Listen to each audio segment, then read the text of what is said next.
everybody, this is Trickmasterization, otherwise known as Lil Kydd, here for another round of Goofing Around. And I believe it is 6/22, 10, 8, 2015, and 37, 38, 39, 40 seconds, huh?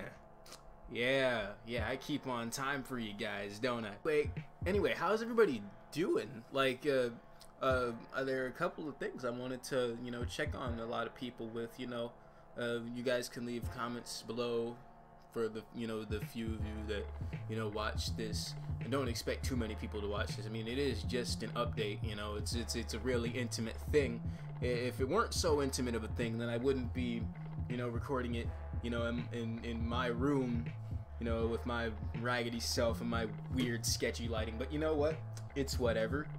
How'd that beat tape go? People like this beat tape that I dropped, the Do Not Lift on the iTunes and the Amazon and the Spotify too. We're working on that.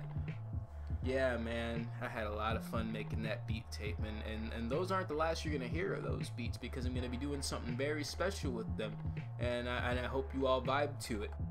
What I mean by that is I'm talking about the Man v Society v Self v Kitchen Sink. That LP that I was talking about in the last update. Yeah, I'm still working on it, man.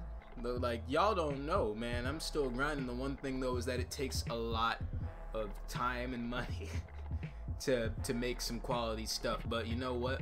I always try and shoot for making, really smooth quality stuff, especially if I'm going to be, marketing it for a profit. So, yeah, I mean, that's pretty much how it be, and like things, I'll keep you guys updated on that. But quite a few of the beats that are going to be on that tape are actually beats that are from the Do Not Lift tape. Yeah, but I mean, and that's just because, I like a few of them. A few of them are pretty cool.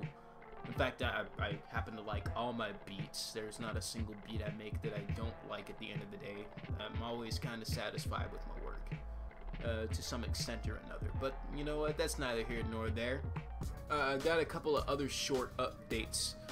One of them being that, remember those side projects that I put on DatPiff, the beat tapes? Because I've been making a lot of beats lately, man. It's kind of like what I do, just creating. Creating is my thing.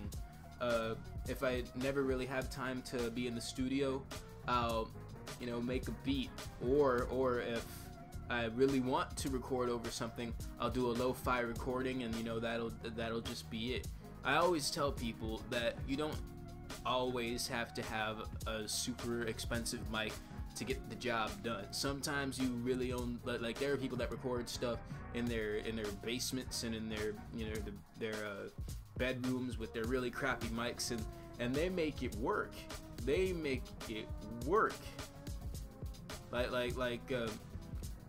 don't know how many people know about this guy, but this cat I've been bumping lately. I've been bumping a lot of cats lately, but this dude by the name of Zero and his mixtape Awful Alterations, the mic quality goes from crappy to great to awesome, then back to crappy. But you can definitely tell that the stuff is intentional, and I don't know, maybe an artistic choice. Either way, the bars are still solid. At the end of the day, I'm gonna quote Chance here, all you can do is spit a verse of the truth. There, I said it. But about these tapes on the DatPiff, I'm gonna be cranking out, more and more of those, and I'm just gonna announce, when they come out, depending on my mood. But the reason for those beat tapes has always been, it's always been one thing. It's kind of just been, alright, so I have this pack of experiments here, experimental beats, and I feel like the *_Beat Society, that whole set of volumes of beat tapes, it's just kind of snowballed into something that I feel I can use as a mechanism to possibly give back to other lyricists, or give back to the rap game in general, because this is what's so beautiful about the rap game and the hip-hop game. Everything is reusable and recyclable, and it can be repurposed and reworked and remixed and reversed, and the genre feeds off of itself.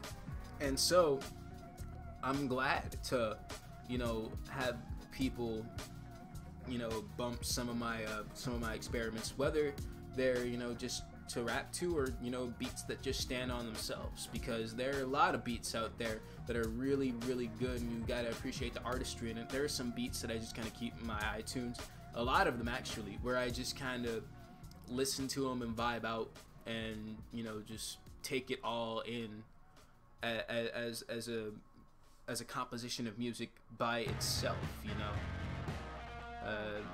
And you know, it's a great thing. But yeah, that's what I think the *_Beats of Society is going to necessarily fulfill. Anybody who wants to rap to those, I always say you can rap to them. That being said, the reason why I have the Do Not Lift tape, I suppose it's there for people who, you know, really like my stuff enough to, you know, want to support me, you know, by, you know, throwing your like $9 or $10 in there, or buying, you know, spending your 99 cents for the couple of tracks that you do like. To be real honest, I honestly feel like the whole concept of the music business as itself, it's kind of like this, you know, right now, in the age where things like music piracy are prevalent and not as frowned upon as you might think among consumers. I honestly figure that you're only a really, like, you can succeed as a musician by putting out a bunch of quality stuff. I always believe that you can be a musician, like, but what really sets you apart from the crowd is whether or not your stuff is some crisp quality stuff. But at the end of the day, people choose whether or not they want to spend, you know, money on your stuff, and that depends on a variety of different factors. Whether it's, you know, they spend money on you because they like you, I mean, because they know you, because they're just like really avid supporters of, you know, the craft of music, and they'll just, you know, like throw money to anybody, and not everybody has money like that, and I can appreciate that, and I can respect that. That's why I make the beat tapes on the DatPiff, those beat tapes, I make that free. And, you know, people can rap over it so long as they credit me. That's cool. But, you know, yeah, that's why the Do Not Lift tape is there. I mean, where people can just go out to like a Patreon or a GoFundMe or something, and I mean, it's pretty much the same general principle. You know, people pay you money because they like you and they like the content that you put out. I guess that Do Not Lift it's kind of like my Patreon, and, you know, I can vibe with that. But you know what? Yeah, like, yeah, the Do Not Lift, I'm real happy with how it turned out. I'm just like, my mind is blown on just how much I can accomplish in terms of a beat tape with that amount of time. Because I remember that the actual first mixtape I ever did, that took me about 3 years worth of time. I still even do, you know, side creations on a whim, you know, kind of like Pucker Factor. I didn't have a studio for that, as it's really apparent, but you know what? I still think it worked out great. I managed to have it all fit under one really crisp, you know, abrasive, dusty aesthetic, and I really think it turned out great. I've gotten some, you know, positive feedback about it, and you know what? Like, I'm just gonna keep on, you know, doing what I do, keep on creating, put pen to paper, paintbrush to paper, and I hope y'all just like it. This is the part where I should probably address some recent events that people like talking about, because I don't know, I guess people in vlogs do that sort of thing. Yeah. Got it right here. So, how about that blood moon, right? It must have really been something. Golly gee willikers. Why do I write these scripts for myself? Who writes these? I wasn't outside watching the blood moon. I was inside producing. Yeah. I ain't got no time. I got no time. Have you played any good Vidya games lately? Undertale. Get close to the Sundar plane, but not too close. It's not like it likes you or anything. How about any anime? I've been getting into the like really old anime, like Lupin the Third and stuff.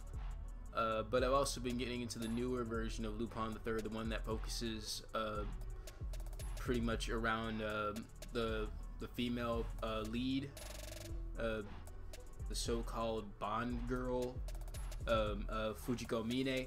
It's really good. I like the way it's written, and I like the art style. Everything's all shady and stuff.